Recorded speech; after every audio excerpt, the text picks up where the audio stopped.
Speaking of people who have had the vision across a lot of time of watching regime to regime of this BYU athletic department over the years, Patrick Kinahan, PK, of course, DJ and PK fame, and you can read his byline, KSL Sports, as always. And we knew this was coming, PK. We knew at some point this was going to happen. He was going to transition out after he left the program better than he found it, and boy, did he. Thanks for joining the program. Yeah, guys, definitely he did. There's no question about it. You know, he had talked about it, not very publicly about, you know, as you approach your mid-60s, everybody starts thinking about it. And he needed to get the athletic program set. It wasn't time. I think that he may have approached it in prior times, and the administration said, oh, no, not now. We're not letting you. We'll lock you in your office. He needed to be there. He was the face of the athletic program, and he needed to be there through the transition that they had. Obviously, independence in football, West Coast mostly for the other sports, and then move them in to the Big 12. And I think he played a vital role. You know, Tom is a guy who is very comfortable speaking to people. People are very comfortable speaking to him. And there was, I don't want to say misconception, but you're asking people from the Big 12 to invite BYU. And, you know, they're not around them all the time like all the programs were out here. And plus you had guys like there was a guy from San Diego State, we know because we read about it, that was trying to poison BYU and saying, no, they're weirdos. You don't want to be associated with them. And I think Tom, in large part, just basically smoothed over those fears and said, hey, listen, man, we got some different things going on with the standards and the honor code and whatnot and the no Sunday play. But we're people, we're normal people, and we can be a great addition to what you're trying to do. And clearly they have been a great addition. And then, I mean, guys, I mean, if you want to interrupt me, go ahead, because I can talk for an hour without taking a breath here.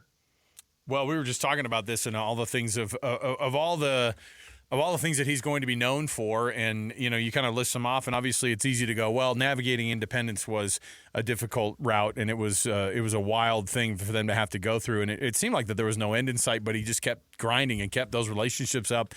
What about just trying to walk BYU into this era of NIL and you know, taking donations to a different level? That, to me, I look at it, and there's a reason when you look and you go, oh, man, it's a crazy time that BYU is able to secure these donations and to make themselves a part of this. Tom Holmoe had to allow that to happen, and it seems like something that goes understated, too, that in the wild west of what has become all this, BYU's still able to stay competitive, and it's actually surprising people with the competitive nature of it, and Tom Holmoe allowed that type of a situation to happen. Yeah, I think he has to influence people above him. BYU is different in that most athletic directors that I know, they point up, what am I looking for? What's the word? Not point to, but their immediate supervisor is the president of the university, right? Yeah. They work under that person. At BYU, there's an extra layer of bureaucracy, and there's multiple. And you get people in that role above Tom, and let's call it like it is, man. And it's not me saying it; it's what people have told me. I've been in this market now for 3 decades, and there's people that don't really have the athletic background, but are fans, and that can be dangerous. Right? Because you think you know what you're doing from the sports area, and you don't really. You are just a fan, and so you may have some clouded judgment. And Tom had to negotiate and maneuver all those things and get people to understand, hey, what do we want here out of our athletic department? If we want to be competitive, this is the way we've got to go, right? Because you can't ask, I don't care who it is. Obviously, the non-LDS kid isn't going to come if he's getting money someplace else. And why would you ask the LDS kid too? There's money to be made now in college athletics as athletes. And so we see that. And we know, we just read the story last week out of ESPN where the booster said, you're not going to outbid us. I mean, I thought that was the quote of the, they ought to, and I've been saying, instead of putting the world is our campus, change it and say, you're not going to outbid us. PK, fans right now, BYU fans are enjoying the fruits of Tom's labor. But if you go back to the beginning when he took over in 2004, you covered it. You knew how bleak things were at BYU, how big of a mess things were. How difficult of a job was it, and how remarkable is it to look back on what Tom has accomplished, knowing how difficult of a challenge it is to be the athletic director during this era at BYU?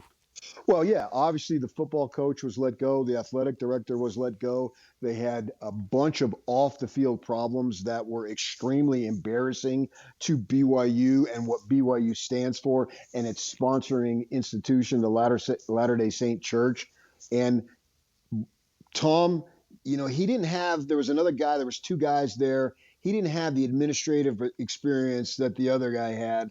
And I actually think that worked in his favor because the people above him loved the fact that Tom played on Super Bowl winning teams. So he wasn't necessarily the administrator from the experience, but he knew how to speak to people and tell them stories and bring them in a little bit on the inside. So he used that to be able to get the job. And it was a little bit of a surprise. And some people on the other side who had some more administrative experience didn't really appreciate it. But then what he had to do is he had to clean up the athletic, particularly the football department, not the football team, not the athletic department, but the football team.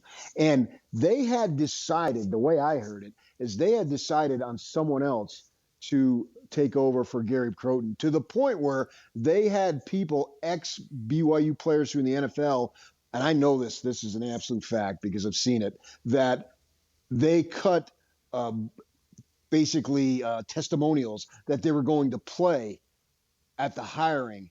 And at the end of it, Tom got people to be on board, and he chose Bronco Mendenhall. Now, the other guy could have done great. I don't know. We'll never know. But we do know that Bronco Mendenhall almost metaphorically overnight changed everything. And that was a phenomenal hire. I think the Dave Rose hire was a great hire too, but that was sort of on the obvious side. Dave had toiled for many years as a loyal assistant to Steve Cleveland. He had contacts, and except for that very last year before Steve went to Fresno, they were bad. But other than that, they were pretty good. And Steve and Dave had resurrected a program which was literally the worst in the country at 1-25 in 96, I think it was, 96, 97. And then they bring in Steve, who hires Dave. So it was an obvious pick. And then I think the Kalani Sitake pick was a little along the obvious, not to take away from anything there, but I think that Bronco Mendenhall was a big-time risk because he was on the staff when everything was a mess. And yet that was a phenomenal genius hire. I think on the bad side is bringing, and I know people get upset about this, but bringing in Ty Detmer. He just wasn't ready to be the coordinator. He didn't have the experience. Everybody loves Ty Detmer. He's a great guy. We all understand that. But it was not the right person. And then when Kalani made the change, brought in Jeff Grimes, it was said to me down in the Cougar room where they had the press conference, I want you to know this is a Kalani hire, meaning Detmer wasn't a Kalani hire. So that was a little bit of a bump in the road, but obviously they've gotten past that. Real quick, PK, as you look at the situation now, it's going to be huge shoes to fill. I mean, I don't know how you follow Tom Holmoe, but someone has to. Where do they turn? Where should they turn? Well, I think they talked to Chad Lewis, but my guess is Chad is comfortable where he's at. And Brian Santiago has been preparing for this position. Angelos is an LDS guy who recently got fired at Hawaii in November.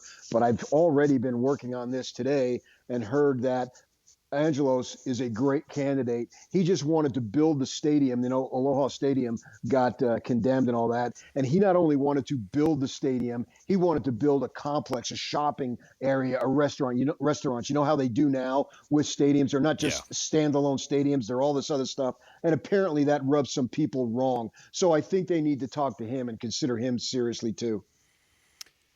Patrick Kinahan, of course, you're going to be able to get the full breakdown from PK, and you'll get it tomorrow morning, and much more as well. I'm sure there's a lot that you're working on in the works as well from the byline standpoint. So we appreciate it, man, and thanks for jumping on in such short notice here, and we appreciate your perspective, PK, as always.